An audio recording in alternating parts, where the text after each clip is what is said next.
The NFL draft's a few days away, which means I have to do a 7-round mock draft. But there are a few things I want to note before we go into it. Firstly, I'm going to go team by team just because that's the fastest and the easiest way to digest all this. So I'll leave time codes for each team. And then secondly, this isn't a what I would do mock draft. I'm very aware of the players that I am high on compared to the NFL and the general draft community. This isn't going to be me predicting when players will come off the board. This is more about which prospects are teams interested in. I looked at all the top 30 visits along with what teams met with which prospects during the combine. I also pulled from local visits and virtual visits.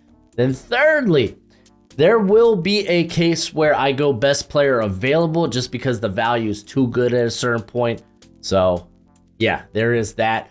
Fourthly, I include kickers and punters because it would not be realistic if you don't include those positions. So if your team takes a special team player, get good, bruh.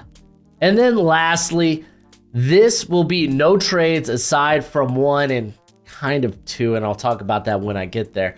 But trade value is vastly different from team to team and year to year. There's no telling which teams will move up and who will trade for what, especially in the later rounds.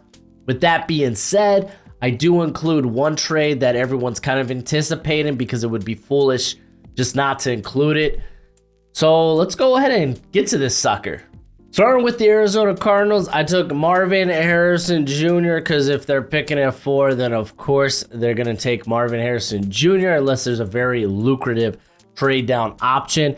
At 27, I took Chop Robinson. They need some more edge help. He's very explosive, very twitched up. He did have a top 30 visit, so he's definitely in play there.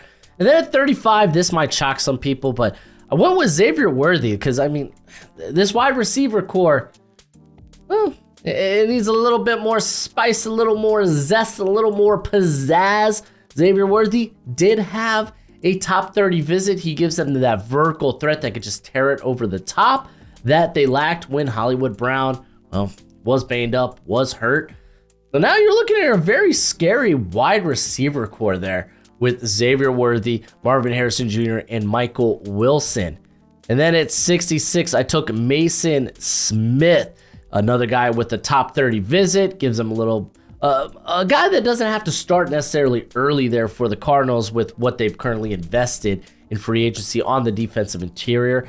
At 71, I took DJ James, corner out of Auburn. I don't have him this high, but I'm probably lower on him than practically everybody.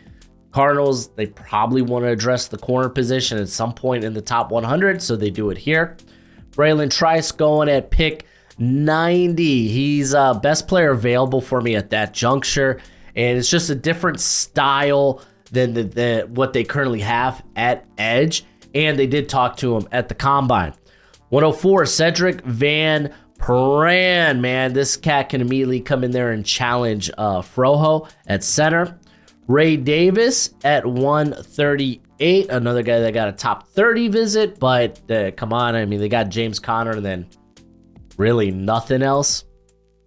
Gabe Hall, 162. He met with them at the combine. This was also a case of where it was felt kind of like the best player on the board.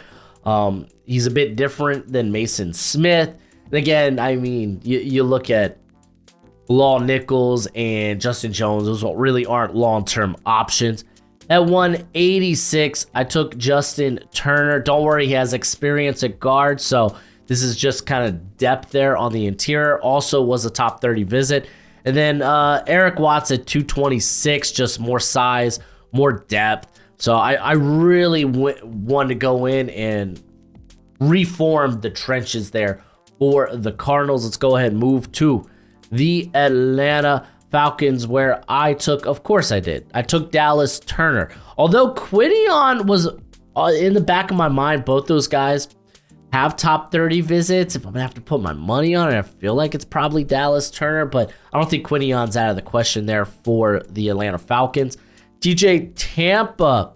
I just really like his fit in Raheem Morris's defense there, where you can play him in off coverage. He's got really good footwork, very quick, very long. It's deadly. At 74, I went with Devontae Walker, get that vertical threat in the wide receiver room with a little bit more size than like a Darnell Mooney. At 79, Kalen Bullock, another guy with the top 30 visit and outside Jesse Watts. Their safety position's a little wide open. And then we have Mekhi Wingo at 109, another cat that just really feels like a Raheem Morris player there, and I really do feel like he is going to take the early parts of this draft to create his defense. They went in on offense in free agency. Now Raheem Morris is like, now let me bring in the guys that I want to coach up. At 143, Tyke Smith, he brings safety and slot value and was just one of the best players available at 143. 187, Tip Ryman, he had a top 30 visit, and I think he's more athletic than the blocking tight ends currently on the roster, like John.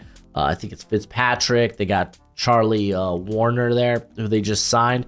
So I'm looking to potentially upgrade or get someone that could be at least push for tight end 3. And then at 197, I took Matt Lee. Drew Dahlman is a free agent after this season, so you might be looking for that next player at center. Let's keep rolling. We got the Baltimore Ravens. I took Jordan Morgan at pick 30. He had a private workout with the Baltimore Ravens. He could immediately slot in there at guard and then eventually kick out to tackle. At 62, I took Austin Booker. He had a top 30 visit. I didn't think he was going to make it back to me at 93, and I think they probably should go in on this edge class at some point, and it's honestly better to do it earlier rather than later. At pick 93, Kamari Lassiter, he was the best player available. For him to fall that far just was incredible value, and a guy that could work inside, at least you could project him, potentially play there in the slot, or he could work outside. Corner is the most volatile position in all of football, so you want to make sure that you have good depth, good talent, and good competition there. And again, at 93, that's great value. He might see a slide because of the 40 time. Just facts. 113, I took Jalen McMillan. Another case of best player available. Someone who could honestly come in and just attack all 3 levels of the field. At 130, I took Dwayne Akata. They brought in Christian Boyd for a top 30 visit.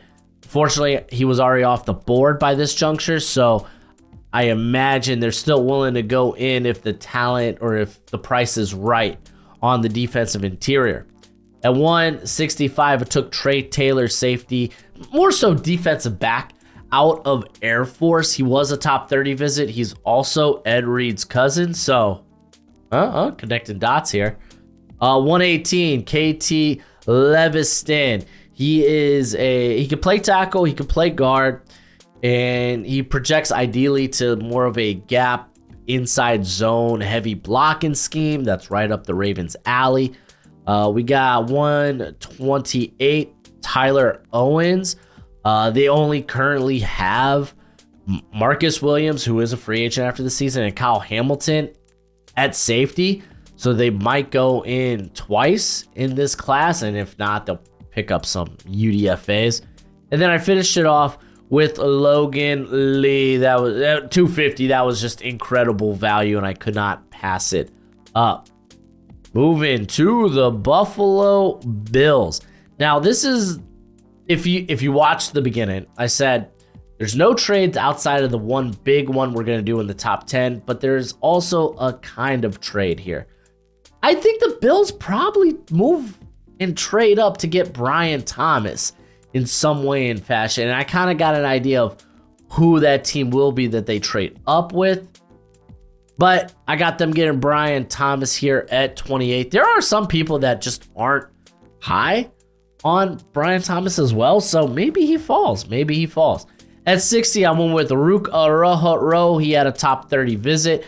Very just good upside when it comes to this cat. Javon Solomon goes at 128. They had a virtual visit with him, and he's going to go higher than where I have him on my board. So here, 128 feels like good value. 133, I took Braylon Allen. Latavius Murray is currently gone, and they need a big bruiser back, and he is a big bruiser back.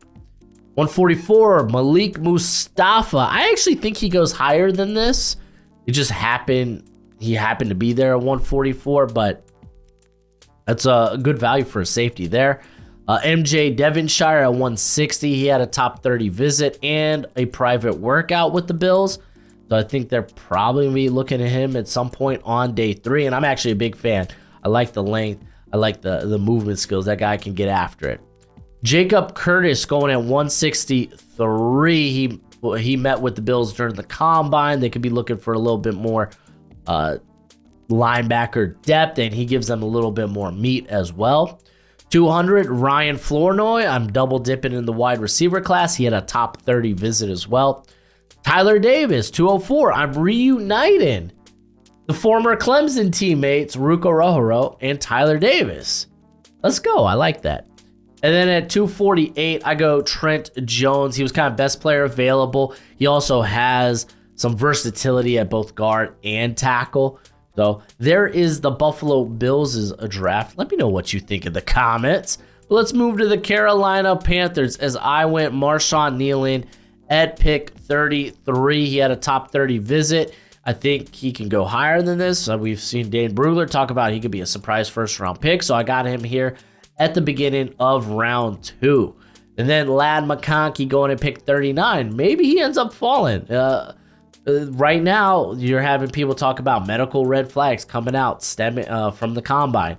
And he was one of the names that popped up talking about, I think, the ankle that he just had this past season. I don't think he falls outside of like the top 50. So I have him going here at 39. He's probably a top 40 prospect, though. To me, again, it depends how much do teams value or weigh this medical. And then Braden Fisk going at 65. He is just a Dan Morgan type player. I feel like Morgan's just going to pound the table for a guy like Fisk. They did bring, other potentials here is like Mason Smith and Trey Benson, who had top 30 visits. So those are also guys to kind of like maybe key to at this juncture. But I think Braden Fisk, I think the NFL's higher on him. And this is actually higher than where I currently have him, but I've seen him like top 50. And then on 101, I took Jared Wiley. The Panthers, they have currently Ben Sinnott and Jatavian Sanders as top 30 visits, but at this juncture, those guys are already gone. I still think they probably want to go in on the tight end class and just get Bryce Young more help. At 141, I took Jordan McGee, another guy I could feel Dan Morgan just pounded the table for, especially at the linebacker position. 142, Guantez Stiggers.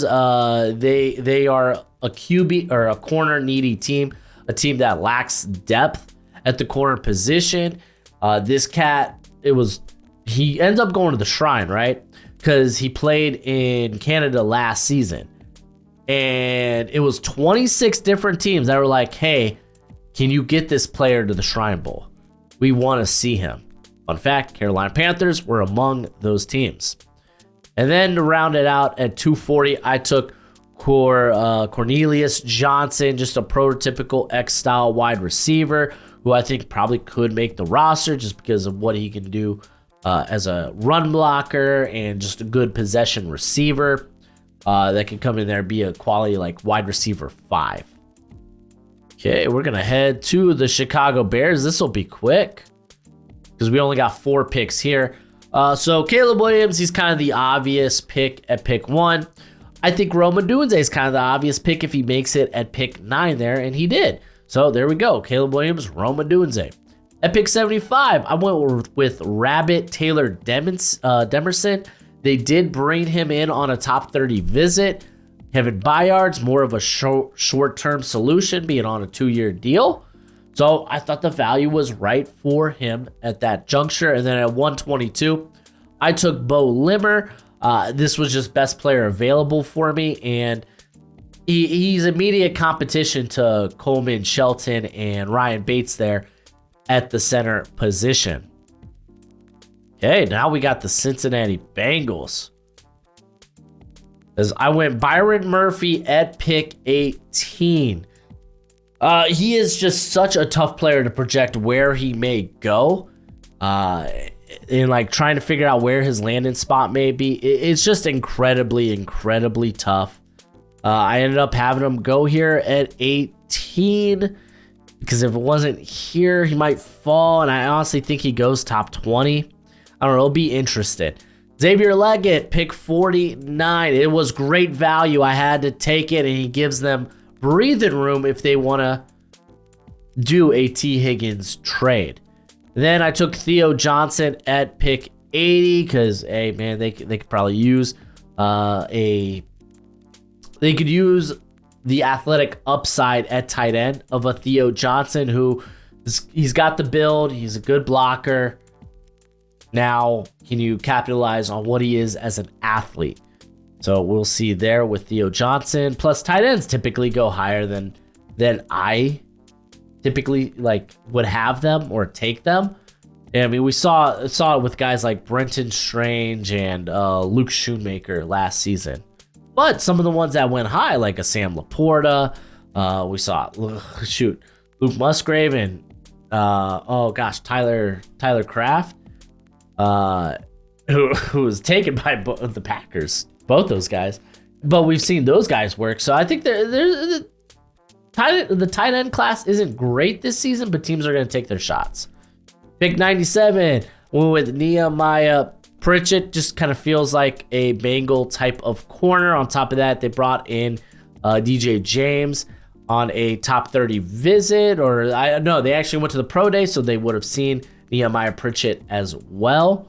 So if they miss out on James, Pritchett could be an option there at 97. At 115, I took Mohamed Kamara. He was a top 30 visit. They probably want to get a little bit more disruption there in the trenches. At 149, I finally took that tackle, and I got Javon Foster. He was a top 30 visit.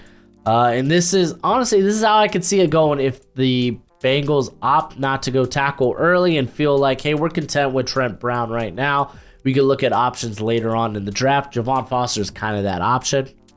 At 194, we got our first punter coming off the board here with BYU's Ryan Recco? I don't know. Regardless, he might have one of the biggest boots in this class. Like, it's up there. On top of that, the Bengals, I know they drafted a punter just a couple of years ago. Maybe, I think it was 2022, but Robbins hasn't been the same guy since he got hurt in 2022. And on top of that, he had a back injury that happened. I think that was like 2019 to 2020, or it was like 2018 to 2019. But he's one of the currently just not one of the best punters in the league. So the Bengals could take their shot with a plethora of picks. At 214, I took Jaquan Jackson, who was best player available. It's vastly different than what you got in Xavier Leggett. So I like taking that shot there. Dwight McLaughlin was also kind of a best player available in this range. And Bengals also went to the Arkansas Pro Day. And then I wrapped it up with Blake Watson. They actually just don't have a very good receiving back on the roster. So I figured, hey, let's go ahead and grab one. Okay, we got the Cleveland Browns. I went with Mason McCormick at pick 54. I have him as a top 40 prospect. I'm not foolish enough to think that he goes top 40, but I think he's going to go in the first 60 picks. Like, I think that cat is this good. Joe Patonio, he is, I think, 32. You got to start looking for that heir apparent. I double dipped on offensive line, and I went with Kieran Amagaji. Jedrick Wills is at the end of his contract, or he's currently on his 5th-year option. So they're going to have to either choose to extend him or figure out another option. Jack Conklin, obviously, I think he's probably going to be gone after this season, as I imagine they like what they saw in DeJuan Jones. So they could really make an effort to get the offensive line to get vastly cheaper in the next year, depending on what they want to do with a few of these players. At 156, I took Miles Harden. He's got inside-outside versatility. This is another case of Greg Newsome. He's needed a new contract, so maybe they look elsewhere. They also have Cam Mitchell there, who they drafted just a year ago. So, but grabbing more depth. This is 156, so... 206, I took Joe Milton. Just huge upside. They had a top 30 visit with him. Maybe he ends up a quarterback. Maybe he ends up a tight end. At 227, I took Isaiah Davis. Once Nick Chubb went down, like, this team really struggled to bang it in once they got into the red zone, once they got into, like, the 5-yard line. Isaiah Davis is that bruiser. And then I wrapped it up with Dallas Gant, linebacker out of Toledo. He's just good depth with a vast wealth of special teams experience. If you're turned off by, like, Toledo. He was initially for his first 4 years at Ohio State, so let's calm down. This guy was a highly rated recruit. But more importantly, he breeds special teams, and that's kind of what I was looking for. But before we get into the next few teams, if you want to know more about each and every one of these prospects, if I've gone over a name and you were like, I don't really know about that guy, well, shoot, I got a draft guide talking about all of these players. Here's a nice little promo for it. Listen, I know you love the NFL draft as much as I do, and you're going to want a nice hefty watch list of players during this college football season. Well, go ahead, check out my draft guide. You can purchase it for only $30 by Venmoing or PayPaling me. Links in the description. It's a one-time payment and you get it for this whole draft cycle and forever and always. Technically, it's a Google spreadsheet, so send me your email when you send the payment. I'll get you hooked up. You will see my current prospect rankings and big board, my full evals, and guess what? It updates throughout the whole draft cycle. So it's a great purchase and it's a great way to support the channel. Dallas Cowboys at 24, I went with Graham Barton. Jackson Powers-Johnson wasn't on the board, and Graham Barton did get a top 30 visit. He could honestly even go higher than this. At 56, I know Cowboys fans are going to groan at this. I went with Jonathan Brooks. He had a top 30 visit. There's a lot of running backs that the Cowboys had top 30 visits with, so they're going to probably go running back somewhere on day 2. And the Cowboys do have a little bit of inside baseball when it comes to Jonathan Brooks, as, for one, from Texas, but 2, the Cowboys medical team did his ACL injury, so they're going to have they're going to have the easiest take on when he's projected to be back. Is he going to bounce back well? All that good stuff. So the Cowboys, it just feels like an easy spot to slot in Brooks there. Trevin Wallace at 87, linebacker out of Kentucky, had a top 30 visit. Along with the running backs, there's a lot of linebackers on the top 30 visit for the Cowboys. At 174, I took Jamari Thrash, vertical threat that also has good yak ability. A player that I think probably goes higher than this. So at 174, it was also kind of a best player available case. At 216, I took Nathan Thomas, the tackle out of Louisiana. They had a top 30 visit with him, along with a... Well, no. It was, I think it was just the top 30. I think they're probably in the market to get a guy that can maybe play tackle or guard. Where that happens, anyone's guess. Brandon Coleman, not at this juncture, the 216, but it may be at like that 87. They could maybe go with like a Brandon Coleman who could play tackle or guard out of TCU, as they had a local visit and a top 30 visit. But since I wasn't able to snag him, Nate Thomas in the later rounds was kind of a good option.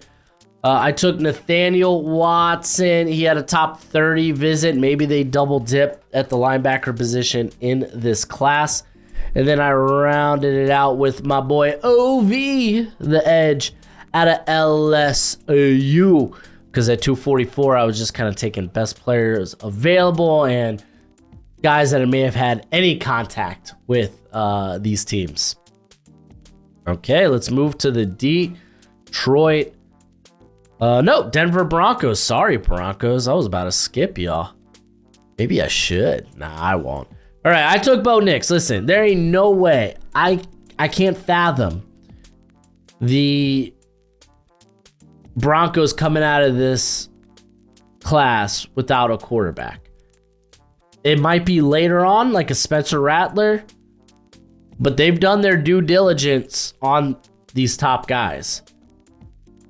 So I got them going Bo Nix at 12, whether it's they trade back or they trade back into the first round. I think they're coming out of here with Bo Nix. He just feels like a Sean Payton guy. At 76, I took Chris Braswell, just a really solid edge player there that gives him a little bit more size at the edge. At 121, I took Jeremiah Trotter Jr. They actually have quite a few linebackers on their top 30 visits. 121 is just good value for Jeremiah Trotter. At 136, I took Cade Stover. They talked to him quite a bit at the combine, so they could take a swing on the tight end class in general. Cade Stover ends up being a good value at 136. I took Luke McCaffrey at 145 because it's hella fun. His dad played for this team. On top of that, Denver did meet with him at the combine, so they get a very good receiver that could work probably outside and inside. At 147, I took Fabian Lovett. Denver did meet with him at the combine. They get a little meatier in the middle. You're getting a for sure good run defender here. At 203, I took Jacob Monk. Out of Duke, he could play guard. He could play center. Unfortunately, center is kind of a wide open spot for them, so he probably slots in to at least be competition there. And then I rounded this out with J.D. Bernatrad. Again, the Broncos did meet with a few linebackers, so I think they could be at maybe like multiple points in this draft go in on the linebacker class. Bertrand also kind of reminds me of Josie Jewell, who they just lost. Now let's get to those Detroit Lions. Start with 29, Johnny Newton. They did have a top 30 visit with him, and he ended up being best player available. I don't like this in some regards because I think, the role that he would play is what Aleem McNeil is doing right now, or maybe they get real versatile with Jerzon Newton. I think that they could have, this is a good player, and there could be a lot of fun to be had with this pick. I took Kalen Carson at pick 61. He was a top 30 visit. They need to go corner at some point in this class. At 73, Cooper Beebe was just best player available. Feels like a Dan Campbell guy. So I like that. They don't like Graham Glasgow, Kevin Zeitler. Are those long-term options at guard? Probably not. So, yeah. 164, Sione Vaki. He had a top 30 visit, and on top of that, Dan Campbell guy. I know you're going to see the S be like, well, he's a safety. No, he might end up being a running back. He might end up being a slot receiver. You're like, well, those are also positions we're good at. Regardless, they met with the cat. He's got some versatility because you don't know currently where he projects at. At the very least, he's going to be a really good special team player and just feels like a Dan Campbell guy. At 201, I took Justin Rogers, defensive tackle out of Auburn. Big, meaty guy. He had a top 30 visit. There's just not a lot of guys in this class with really good size. He happens to be one of them. And then at 205, I took Nate Lynn, edge out of William and Mary, another guy who had a top 30 visit, but that was on top of the virtual visit he had with the team. This is a team that could go with an edge rusher at some juncture. We ended up grabbing him here. And then I ended it with Jalen Carlisle, Safety, I think he actually ends up playing linebacker in the NFL at a Mizzou, but a cat that just has a ton of special teams experience. So there is the Detroit Lions draft. Let's go ahead and move to the Green Bay Packers, as I could hear Packers fans flipping their lid. And I don't blame you. I took Amarius Mims at 25. Cooper DeJean was off the board, so sorry. Just how the cookie crumbled. But they had a top 30 visit with Mims. If they feel like they could draft Mims and develop him for the future, maybe you're not sold on Rasheed Walker. It honestly could be an option. At 41, I took Edgerrin Cooper, linebacker at Texas A&M, another guy that had a top 30 visit. I think 41 is probably where we see linebacker for the Packers. At 58, I took Zach Frazier, which might surprise some folks, but it was the best player available, and he's probably better than Josh Myers. Just saying. And then at 88, I took a safety. I took Cole Bishop, safety out of Utah. He was just the best player on the board. They basically have an opening at that other safety position, and they could use some good depth as well. At 91, I took Jarrian Jones. He has inside and outside versatility. He was a top 30 visit. So snagged him here. I've seen him lower on a lot of other people's boards. I think he's probably a top 100 guy though, but maybe he does end up going lower. I went back to the offensive line. I don't know why. I can't stop doing it. Zach Zittner, he was a top 30 visit. He was a best player available. And I mean, if Frazier ends up winning the guard spot, then I mean, I guess Myers, he could maybe just move to the other guard spot. I think it's right guard because that's where John Runyon played. And Zittner can contend with him there. I mean, you're kind of just ensuring quality players and quality depth on that offensive line for a team, if I'm going to be frank, doesn't have a whole lot of needs outside, I would say, corner. But I did address corner with Jarrian Jones, and I came back and did it with Elijah Jones. I think he probably goes higher than this. I have him higher, but you got to imagine he's going to get reunited with his former head coach there, Halfley. So that's what I'm banking on. At 202, I took Kiden Oladapo. He had a top 30 visit. Again, I'm not very impressed with the group of safeties outside of Xavier McKinney that the Packers have. And then at 219, Tyron Hopper, linebacker out of Mizzou, another guy that was a top 30 visit. I took a kicker. I took Cameron Little out of Arkansas at 245 because Carlson wasn't that good, especially during the playoffs, unfortunately. I rounded it out with Dylan Johnson at 255. He had a top 30 visit from the Vikings, so you get to stick it to them there. On top of that, he's a bruiser. A.J. Dillon's kind of whatever at this point. I don't know. Hopefully you could turn that around, but at least you bring in more competition with a guy like Johnson. Okay, we got the Houston Texans. By far one of the tougher teams to project and draft for, but I took Ennis Rakestraw Jr. at pick 42. He was a top 30 visit. They would probably like a guy opposite of Derek Stingley. And then at 59, I took Javon Bullard. Fun fact, also a top 30 visit, but they're probably looking for an heir apparent to like a Jimmy Ward. At 86, I took T'Vondre Sweat. I have a hard time believing he slips out of the top 100. Not to say it's not possible. Again, with the DWI and his history early in his collegiate career of being a party animal, yeah, I could see him falling to day 3. But there isn't a guy with his type of size in this class. And I think Miko Ryans is going to be like, hey, let's bring this guy in. I love the trenches, and we'll we'll try to keep him clean. If we don't, hey, well, that third rounder didn't work, is what it is.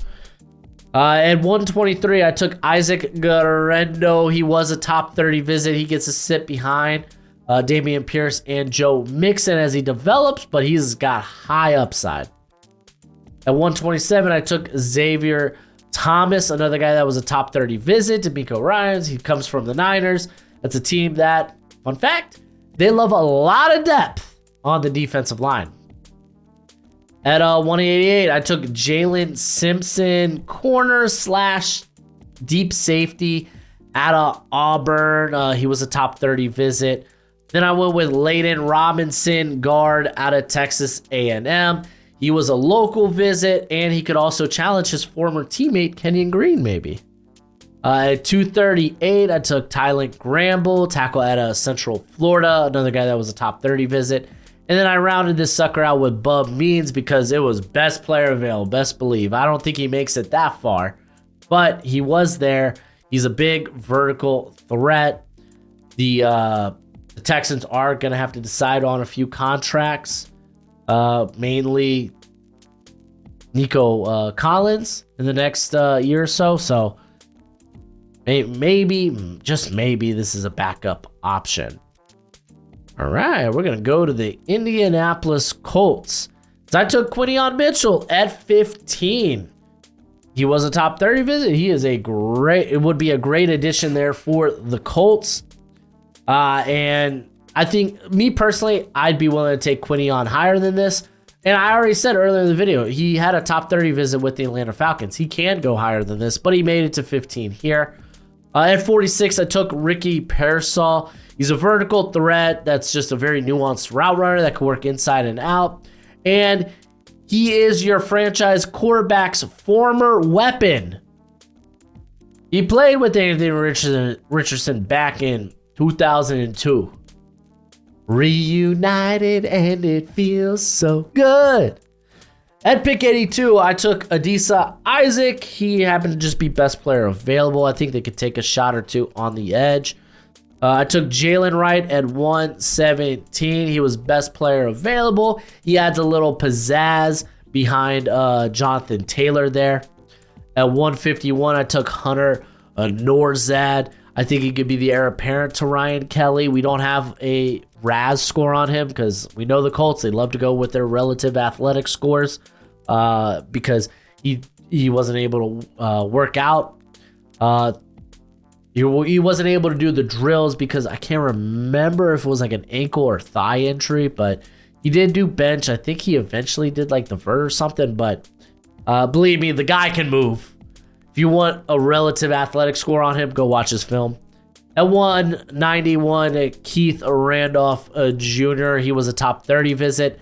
And then I wrapped it up with Deontay Prince, grabbing more cornerback help and depth. He was also a top 30 visit, and he meets the athletic requirements. Okay, Jacksonville Jaguars. At 17, I went Kool-Aid McKinstry. All right, so this was the team I was talking about, the Bills potentially moving up in a trade to go get. Kool-Aid McKinstry was a top 30 visit. I think they want to go corner. They want to go desperately with corner in the first round. And a trade down would do that. How that would look, I don't know exactly. Again, trade value is... it's vastly different team to team and year to year. And largely depends on the draft class as well. But I could also see them, if they can't get a trade done, just be like, screw it, send it. We really like Kool-Aid. Kool-Aid's a top 20 prospect for me, or I think he sits at like 22. So this is within his range. He is a good player. At 48, I took Michael Hall Jr. He was a top 30 visit, and he adds another pissant on that in defensive interior with Eric Armstead. I took Roger Rosengarten at 96. He was a top 30 visit. He's been getting a lot of buzz that he could go earlier. We'll see, but I got him going here. Obviously, Anton Harrison, he would move the left tackle as your tackle of the future, or maybe Rosengarten kicks into guard. Who knows? Jermaine Burton going at 114. He was a top 30 visit. Another guy with red flags that honestly should be like a second, maybe late first round prospect, but because of the red flags, he kind of falls. Makes it here to 114. 116, I took Gabriel Murphy. He was a virtual visit. He's going to go higher than where I have him. I'm not that high on him. At 153, Isaiah Adams, guard out of Illinois. Also spent a little time at tackle, but he's going to be playing guard in the NFL. He was a top 30 visit. I took Nook Bradford, safety out of TCU, another guy that was a top 30 visit. And then I ended it with Justin Eboigbe out of Alabama. Very good depth, very good value at 236. Okay, let's go to the Kansas City Chiefs, because I'll tell you, it was interesting. All right, I took Adonai Mitchell at 32. He made it to me. Great, spectacular. The draft is done. No, it's not. Pick 64. I went with Ben Sinnott.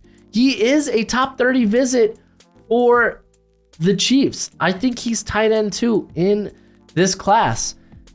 Noah Gray necessarily doesn't have to be the heir apparent for Travis Kelce. And I mean, they've been running a lot of two tight end sets. Like Noah Gray got some good action. So maybe they grab someone that could push him.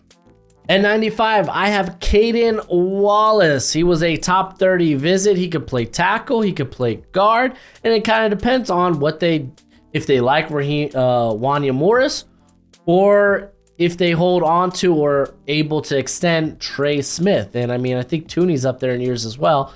So he gives you a little bit of versatility. I think he could be someone that could sneak into the third round. I think I got a fourth round grade on him right now. At 131, I took Leonard Taylor. I love the potential of him next to Chris Jones. For him to learn next to that home wrecker. I love it. At 159, I took Will Shipley. They haven't brought back Jerick McKinnon yet, so they could probably use a receiving back, and he is a good one. At 173, Maris Liufau out of Notre Dame, linebacker. They lost Willie Gay, and he's kind of a Willie Gay type of player. So, and then 121, Brennan Jackson, edge out of Washington State. Seems like the NFL is much higher on him than I am, and he probably goes higher than this, but they just get a little extra edge help there at the back end of what? That would have been the 6th or maybe the beginning of the 7th. All right, let's keep this shucka rolling, going to the LA Chargers, to which this is where we had the trade. This is the Minnesota Vikings. They moved up. For the purposes of this draft, it only mattered for picks 11 and picks 23. So the Chargers, they moved down. At pick 11, they take J.C. Latham. I personally do not love this pick, but he was a top 30 visit. Jim Harbaugh recruited him back in Michigan, and many people think Latham goes high. I could see this happening at 11. At 23, Nate Wiggins. He was a top 30 visit, and I honestly think if they do end up trading back, one of these first two picks should be a freaking corner, because that cornerback room needs it. It just needs it. It needs it. So Nate Wiggins going here. At 37, we got the first Jim Harbaugh guy coming off the board and coming back to daddy in Chris Jenkins. He was a top 30 visit. And then at pick 69, I took Blake Corum. Fun fact, top 30 visit, Jim Harbaugh guy. I don't care if they just brought in J.K. Dobbins. Can he stay healthy? And then at 105, I got Brendan Rice. Got some receiving help there. He was also a top 30 visit. And then at 110, I took DeCamarion Richardson, corner out of Mississippi State. He was a top 30 visit. I think he's going to go higher than people anticipate. Just a nice press corner that has a lot of experience in the SEC. At 140, I took Tommy Eichenberg. Now, the Chargers have many linebackers on their top 30 visits. While Eichenberg's not one of them, Jim Harbaugh has watched Eichenberg like the last 4 years, because he played at Ohio State. So he's going to have a good read on Eichenberg. I think that's actually good value at 140. At 181, we're grabbing another Jim Harbaugh guy in Trevor Keegan, who gives them a little depth on the interior. And then at 225, I have McCollin Castles, tight end out of Tennessee, who's more of a receiving tight end option, but he had a top 30 visit opposed to like an AJ Barner, who, again, Jim Harbaugh guy, maybe you don't need the top 30 visit for. But also, I don't think Jim Harbaugh is just going to be drafting Michigan players. So I could definitely see him going, again, remember like Pete Carroll. You had like Taylor Mays, who thought he was going to be the Seahawks' first round pick. Instead, they go with Earl Thomas. So, just saying. Doesn't mean he has to go with Michigan players. We round out this sucker with Nick Gargiulo, center out of South Carolina. Seems like the NFL is a little bit higher on him than I am. I see him more as like a priority free agent, but I mean, this is pick 253. It's basically that anyway. And I mean, Corey Lindsey, is he coming back? No one knows yet. He might end up retiring. But before we get to the next group of teams, I got to shout out Underdog Fantasy. Thank you for being the sponsor of today's video. If you like weekly best ball or my favorite, going higher or lower on player prop bets, then check out Underdog Fantasy. It's not just football. They got basketball, baseball. They got all kinds of sports, down to esports. So go ahead, check it out. If you use promo code Broshmo when you sign up, they will match your first deposit up to $100 reduced. So that means if you use promo code Broshmo when you sign up and your first deposit's $5, you got 10 to play with. If it's 50, you got 100. If it's 100, you got 200. But please bet wisely, bet responsibly. Let's go ahead to the next team, being the Las Vegas Raiders. Don't worry, Raiders fans, I won't skip over you. So they go Terrion Arnold at pick 13. This was by far one of the hardest like places I had to like project. Like, what will the Raiders do? Because I think they could definitely go offensive line. And currently, offensive line is the bet-in favorite for who the Raiders will take in the first round. Troy Fautanu was a top 30 visit, so he could be an option here. But he was also one of the names that got flagged at the combine that's just being released now. Again, a whole lot of that could be a nothing burger. But I know, or at least it sounds like the NFL is higher on Terrion Arnold. I do like the Raiders going with corner at some point, at some juncture. So we grabbed Terrion Arnold here at 13. And then at pick 44, I go Michael Penix Jr. He was a top 30 visit. Me personally, I think the Raiders are out on quarterback in round 1. But if the value is there in round 2, I think they could go with it. And for me, Michael Penix was there at 44, so I just sent it. At 77, I'm reuniting Penix with his former receiver, Jalen Polk there. I love it. You get to reunite him with Nix, and he gives you a guy that can work inside and out, man. I just love the versatility that Polk brings to the table. And I keep going Washington. I go with Edifon LaFocho, linebacker out of Washington. Sounds like the NFL's not that high on him. Maybe he falls out of the top 100. I got him as a top 100 guy. I think he's a top 75 guy for me. But he was a top 30 visit by the Raiders. Then we go Christian Jones, tackle out of Texas. We're finally off the Washington kick. It's great. I love it. But he could come in there and maybe challenge Thayer Mumford at right tackle. And then at 208, I went with Jaquan Shepard, a guy that could work in the slot or he could work on the outside. Gives them depth at corner. On top of that, he was a top 30 visit as well. At 223, I went Kamani Vidal, running back out of Troy. He gives them great depth because they really don't have that. Is Alexander Madison your depth? You can do better. Vidal, allows you to do that. And then I wrapped it up with CJ Hansen, guard / center, out of Holy Cross. I think wherever he ends up playing gives him good depth. Awesome. All right, let's move on to those Rams. As I went with Troy Fautanu here at 19. He was a top 30 visit, but also someone to watch out for is really any of the edge players. They were all top 30 visits, but Jared Verse was the guy still on the board at this juncture. And I think Latu as well. So look out for them at this pick as well. Again, both those guys were top 30, but I'm gonna go with Fautanu because I think he goes higher than where people currently have him. I mean, a lot of people just put him at 16 to the Seahawks, but I don't know if that happens.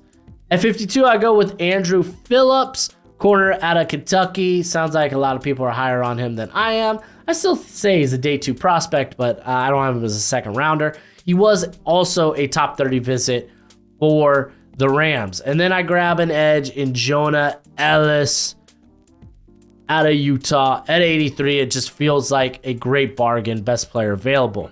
At pick 99, I took Audric Estime out of Notre Dame, the running back. He met with them at the combine, and they don't have a solid backup after Kyron Williams. They don't believe in Zach Evans, so bam, we got Estime. At 154, I took Jalen Ford. They met with him at the combine, gives him linebacker depth. I took Jawan Briggs. At 155, I sneaky think he's going to go higher than where people have him, like outside 200. So I think he goes higher than that. He gives them depth there on the interior. At 196, Kalen Keene. It was best player available at that point. Like I say, take the shot, and I think he's a good fit for the system. At 209, I grabbed a kicker. To challenge Tanner Brown there in Joshua Carty out of Stanford. At 213, I took Jordan Travis. Just quality depth there behind Matthew Stafford and Jimmy G. At 217, I took Evan Williams, safety out of Oregon. He's got a lot of special teams experience. That was kind of the big reason I took him. And then I doubled down on safety at 254 with Josh Proctor. Maybe he pushes for a starting spot like another Ohio State corner or safety did for the Rams in Jordan Fuller. Maybe not. All right, let's move on to, I think it's my Miami Dolphins, right? Fins up, baby. Fins up. Again, this isn't what I would do, but what I think could happen. All right, at 21, Latu. He goes. He was a top 30 visit. The Dolphins are probably going to be in on edge at some point. I prefer if they were able to go with the offensive trenches. I get it, though. I understand it. I also wouldn't be mad about like a Byron Murphy or a Johnny Newton. At 55, though, I got Christian Haynes. It's my favorite pick at 55. I hope he makes it that far. And then at 158, I took Garrett Greenfield out of South Dakota State. He gives them depth at tackle. At 184, I took Evan Anderson, defensive tackle out of Florida Atlantic. He had a local visit with the Dolphins, and they just need interior players. At 198, I took my boy Anusium, corner out of Colorado State. He's big, he's fast, he would be good depth. Also, it doesn't sound like the Dolphins are that into Cam Smith right now. Maybe they are. Who knows? At 241, I took a project tackle, Giovanni Manu out of British Columbia. If you're unfamiliar with him, well, he played in British Columbia, which is in Canada. But he tested out kind of redonkulous at 352, so might be a project worth investing in. Okay, let's move on to the Minnesota Vikings. I'm sorry, Vikings fans. I feel like you're moving up for a quarterback. For who? I don't know. We'll find out. But everyone and their mom, ever since y'all traded for that second first-round pick, is banking on y'all moving up. So to have y'all just sit at 11, I just don't think that's going to be the case. So they move up. They get J.J. McCarthy, their franchise quarterback, who they did meet with and have private workouts with.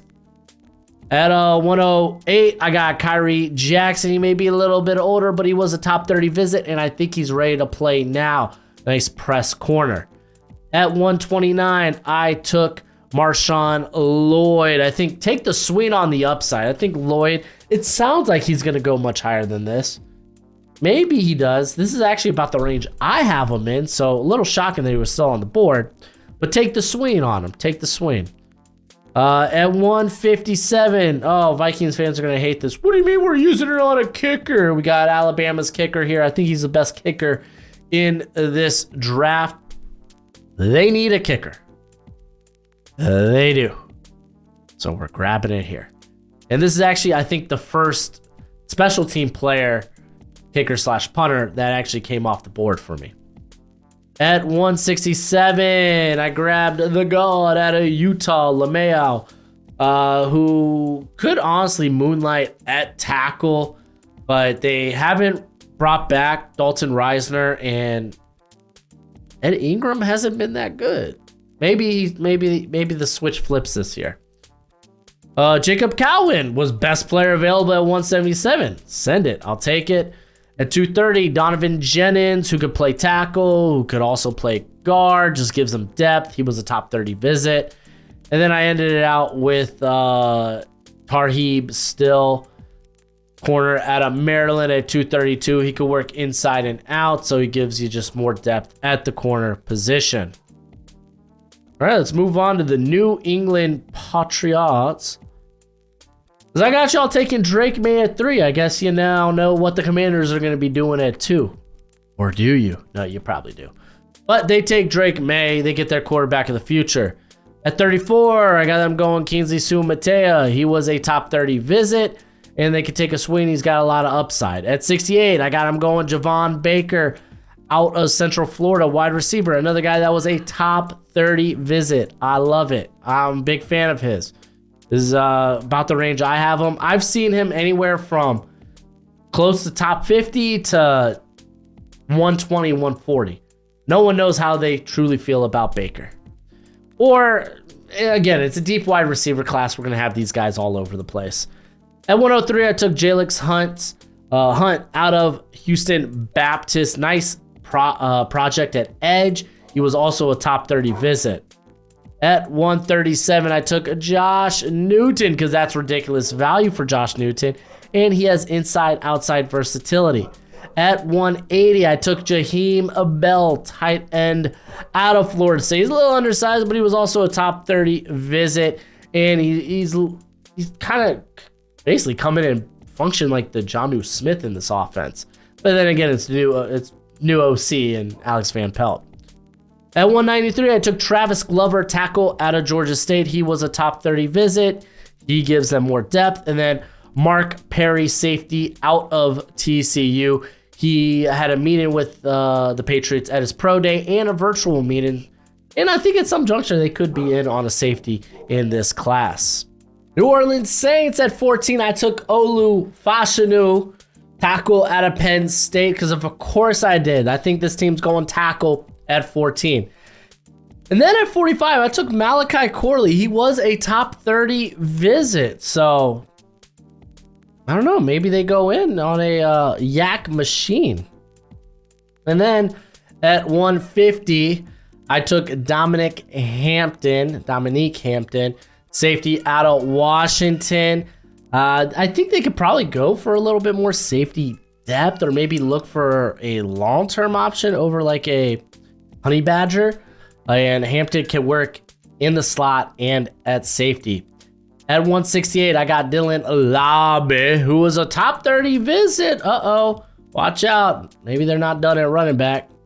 You got 170, Dallin Holker, who was just best player available really for me. And I think he's probably challenges as the top tight end there. No kidding. I kind of think that he can. Like, yeah, if you haven't checked out yourself some Holker, then check out some Holker. At 175, I got Braden McGregor. This is a bit higher than I'd be willing to take him, but he was a top 30 visit. Seems like some of the NFL's a little bit higher on him.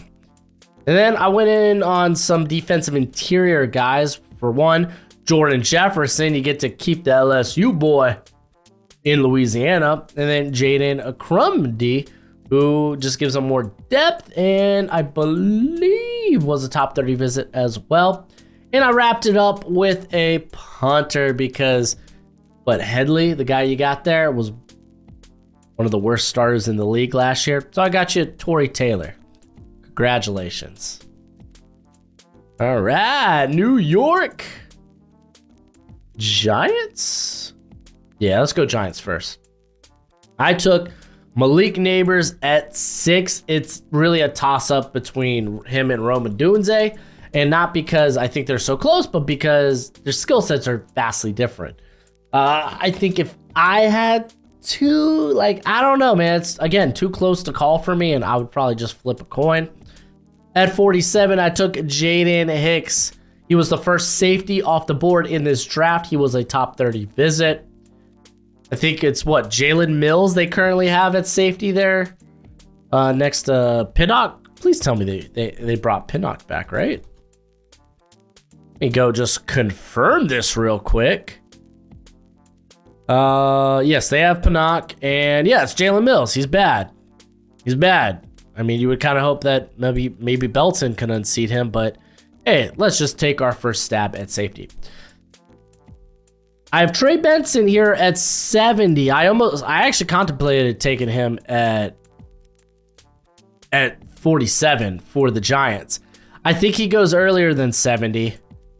He was a top 30 visit among some of the other running backs here for the Giants. At 107, I take Christian Boyd, which is a little bit higher than I thought it would be, but he was a top 30 visit, and he had some depth there on the interior. Then at 166, I took Shaw Smith Wade, someone who could battle it out there in the slot. I think maybe they let Cordell Flott just stay outside. So Smith Wade, who was also a top 30 visit, can battle it out in the slot. And then lastly, I took Tanner McLaughlin. With Waller contemplating retirement, felt like you could probably swing on a tight end there. If Waller does retire, you still have Daniel Bellinger, but probably want to get more guys up in there. All right. New York Jets. We got Brock Bowers at 10. This is another tough one to project. I think it's wild. I think the Jets are currently the bet-in favorite, or at least they might be second bet-in favorite to land Brock Bowers. I think the Chargers actually might be the bet-in favorite for that. But also, you look at currently what are the Jets gonna go for position-wise. The bet-in favorite's currently, I think, offensive line, and then it's tight end right after that. It's really close. Really close. I think Brock Bowers makes a little bit more sense just because he's more of an immediate impact than a tackle would be, because you currently already have your starters there at tackle.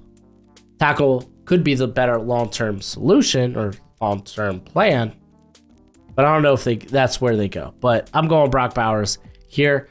Tyler Nubin was just great value in the third round there at 72. So I snagged him. Then I grabbed Michael Pratt, dude, at 111. He had a top 30 visit. Zach Wilson wasn't the guy. Y'all were complaining, man, if only we had a backup quarterback last year. Lol. So bam, got you one. 134, Johnny Wilson. They have quite a few receivers on their top 30, and there are just few receivers that look like Johnny Wilson. I can imagine. I have faith that Nathaniel Hackett will figure out what to do with them. At 185, I go Delmont Glaze out of Maryland, guard. And he's just really good value at that point. Could also moonlight at tackle. And then at 256, I go Walter Rouse, who was just best player available. And we'll come back to the Jets because they have the last pick, and we'll go over Mr. Irrelevant at the end. So let's go ahead and jump to the Philadelphia Eagles, who go Cooper DeJean at pick 22. I think he's an outstanding fit for Vic Fangio's defense. I'm going to go ahead. I'm going to call my shot that the Eagles go corner, but I think they could end up going DeJean. It also wouldn't surprise me if they go tackle because it's just kind of an Eagles thing to do. At pick 50, I go Christian Mahogany. He was a top 30 visit for the Eagles. And honestly, this pick could also be Cooper Beebe, who was also a top 30 visit. But I went with Mahogany because he actually has experience at right tackle. At 53, Junior Colson. They get that linebacker. They get that guy that can take on the blocks. I like it. At 120, Brandon Coleman. He was a top 30 visit. He can play tackle. He can play guard. At 161, I grabbed Cedric Johnson. Good project edge there. And then at 171, Anais Smith. He was a top 30 visit. He's a little bit radically different than currently what they have at their wide receiver 3. So you got the size of Devontae Parker. Now you get the speed and yak ability of Anais Smith. 172, Ryan Watts. He's got versatility. He can play safety. He can play slot. He can play corner. And then at 210, I grabbed James Williams. They met with him at the combine. I think he's a linebacker in the NFL, so kind of double dipping a linebacker there. But before we get to the next one, what's crack-a-lackin'? It's your boy Broshmo, just in case you did not know. So go ahead, become a bro and subscribe. Leave this video a thumbs up if you enjoy the content. As always, let me know what you think in the comment section below, where we had a nice, beautiful football discourse. I will be streaming all 3 days of the NFL draft, so be here for that. Let's go ahead.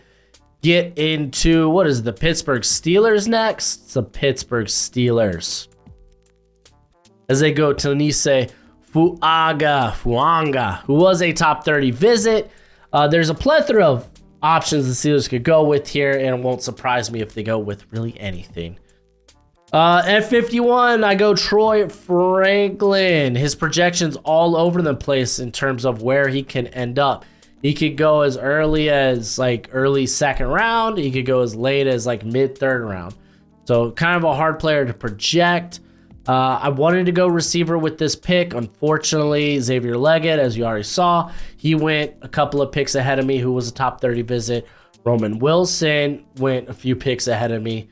So I ended up going with Troy Franklin. At pick 84, Peyton Wilson. He was a top 30 visit. And the Steelers, much like if they're anything like they were last year, they are value vultures. This is great value to play along Patrick Queen, because I don't think Cole Holcomb there might not be a long-term option to play next to Peyton Wilson or Peyton Queen. No, oh my gosh, Patrick Queen, Peyton Wilson. I've combined the two. Golly. At 98, I go Renardo Green. I personally really like the fit here, and I'm much higher on him. I see him more as like maybe a top, let's say like a late second, early third. Typically, you see the draft community has him as like a late third, maybe early fourth. So we're going with him at 98 here. At 119, I go with Blake Fisher. What if Teleniso Fuanga ends up being a guard? Then cool, you got Blake Fisher there to play right tackle. James Daniels, if you're unfamiliar, he has experience playing center. And then suddenly, holy moly, we kind of completed the offensive line there. That's kind of cool. At 178, Miles Cole, edge out of Texas, just freaky that he met with the Steelers at the combine. And then I double dip at receiver. I go Taj Washington. He was a top 30 visit. And they also once back in the day had a good USC receiver playing in the slot. Maybe they try to go for it again. Okay, let's go to the San Francisco 49ers is I grabbed Tyler Guyton. I don't think he falls out of the first round, so he ends up going here at 31. At 63, I grabbed Max Melton. It was really good value, so I did. And then at 94, Brandon Dorless. He was a top 30 visit. The Niners love depth in the trenches, so I got him depth. 124, I grabbed Malik Washington. He was the best player available, and he's just a yak machine. Feels perfect for this offense. At 132, Cam Hart. I think he should have went a little bit earlier than this, but I just couldn't find the right landing spot. So Niners end up looking real pretty at corner coming out of this draft. At 135, I go Eric All. He was a top 30 visit. I'm not that high on him, especially this high, but again, top 30 visit. At 176, I got Bo Braid. He was kind of one of the best players available, so just went ahead and snagged him. 211, Bucky Irvin. Again, best player available. And this team has shown, hey, we can make diamonds out of freaking late round picks at the running back position. So send it. Nelson Caesar at 215, edge, again, kind of best player available. And then to round it out, I grabbed Jarrett Kingston, guard at a USC. I say guard, but he does have the versatility to play tackle. But I think he plays guard in the NFL, and they like their quicks. They're like powerful guys. He is both quick and powerful. Let's move on to the Seattle Seahawks, I think. Okay, Seattle Seahawks. We took Jackson Powers Johnson at pick 16. He was a top 30 visit. I mean, we've seen the center position fall in the draft, so this could be a case, but Seahawks are kind of one of the toughest teams to project for at 16, or at least in the first round. At 81, I go with Cameron Kitchens. I don't like their safety group right now, and he was a top 30 visit. At 102, I took Spencer Rattler, who was also a top 30 visit, but I do think they really like Sam Howell, but we'll find out.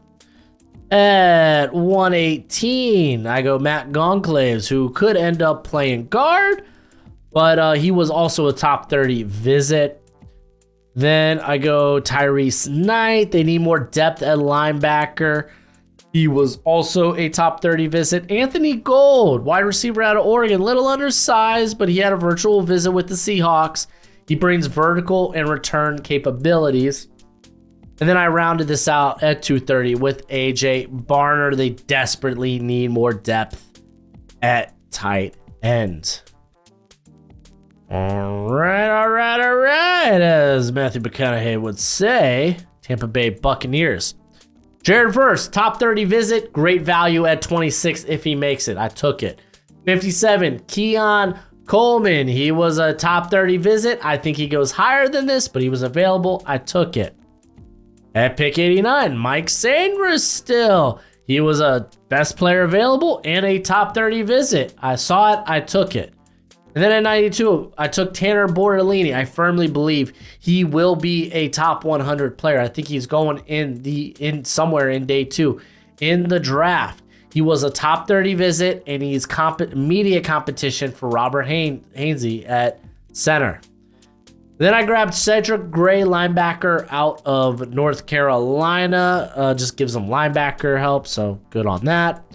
220, I grabbed Kamal Haddon out of Tennessee. He was, I believe, maybe not a top 30 visit, but just gives him depth. This is in the later round, so I'll swing on more depth. Because Sanders still is playing in the slot, so let's get someone on the outside. And then I ended it with Taylor Upshaw, edge out of Arizona. He's actually already had multiple meetings with the Buccaneers. So at the very least, I think, because I think he's a UDFA, but even if he ends up being a UDFA, he's had so many meetings with the Bucs, he's probably going to land on the Bucs when it's all said and done. Tennessee Titans. We got Joe Alt going 7. I'm sorry, it's the most cookie cutter thing to do, but just feels right. It really, really does. Then at pick 38, I went with Roman Wilson. He was a top 30 visit, and funny enough, I was actually between two Michigan guys at this juncture. I was between Roman Wilson and I was between Junior Colson, who was also a top 30 pick, top 30 visit for the Tennessee Titans. Ultimately, I decided to go with Roman Wilson because they've been a little bit more vocal about getting a receiver, so we snagged him there. 106, Chris Abrams-Drain, grabbed some cornerback talent. He could work inside and out. He was a top 30 visit. McKinley Jackson, you get depth on the defensive interior. He gives you size as well. Also, top 30 visit. Rashid Ali, man, I think he does end up getting drafted. He was a top 30 visit by the Tennessee Titans. So it's just depth. It's pick 182. I don't love it personally, but again, I was kind of looking for guys that the Titans were interested in. At 242, Ladarius Henderson. Just really good value at this juncture. Could immediately come in and compete at guard. Maybe even moonlight at tackle, but I don't know. We'll see. And then Darius, I can never say this cat's last name right. He's Samoan, comes from Hawaii. Initially played at Hawaii before transferring to UCLA. Linebacker, again, just I get that linebacker depth that I just kind of missed out on in this draft. And then lastly, the Washington Commanders, and then we'll go to Mr. Irrelevant. Washington Commanders.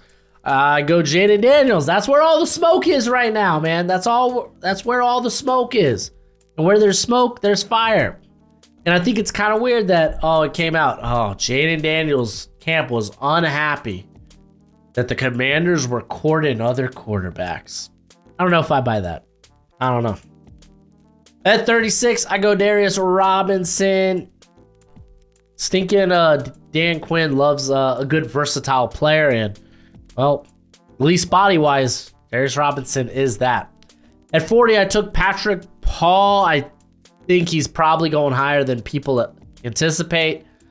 So here he is at 40. At 67, I took Jarvis Brownlee Jr. He was a top 30 visit that could work inside and out. That's right up Dan Quinn's alley. At 78, I took Jatavion Sanders, tight end out of Texas. They have Zach Ertz as their starting tight end. Come on. At 100, Dominic Pooty. He was he wasn't a top 30 visit, but Brandon, I thought about Brandon Coleman. I thought it may have been too early. I do think Pooty goes a little bit higher, and he has similar flexibility to Brandon Coleman, again, who was the top 30 visit here. But Pooty, he played tackle this past season. Projects as a guard. He played guard in 2022, but he also showed at the Senior Bowl he could probably even play center if they need him to.